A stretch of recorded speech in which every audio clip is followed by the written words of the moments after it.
अस्सलाम वालेकुम नाजरीन, आज आपको ताज़ा तरीन और अहम तरीन ब्रेकिंग न्यूज़ से आगाह करते चलें। क्रिकेट शायकीन के लिए बहुत बड़ी खबर। जी हां नाजरीन, क्रिकेट शायकीन के लिए बहुत बड़ी खबर आ गई। आज वर्ल्ड कप का स्टार्ट हो चुका है।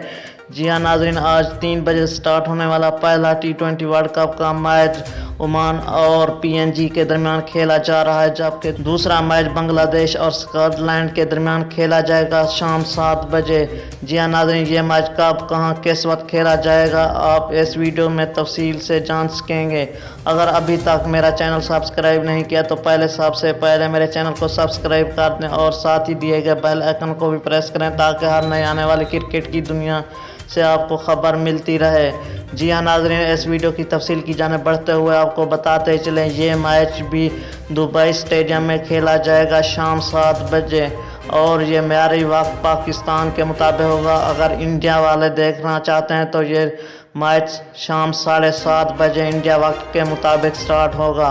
तो जी हाँ नाज़रीन, इस तरह की लम्हा ब लम्हा और ताज़ा तरीन क्रिकेट की दुनिया से अपडेट जानने के लिए मेरे चैनल को सब्सक्राइब ज़रूर करें। अगर ये वीडियो आपको अच्छी लगी है तो इसे लाइक करें, शेयर करें, कमेंट करें। Thanks for watching.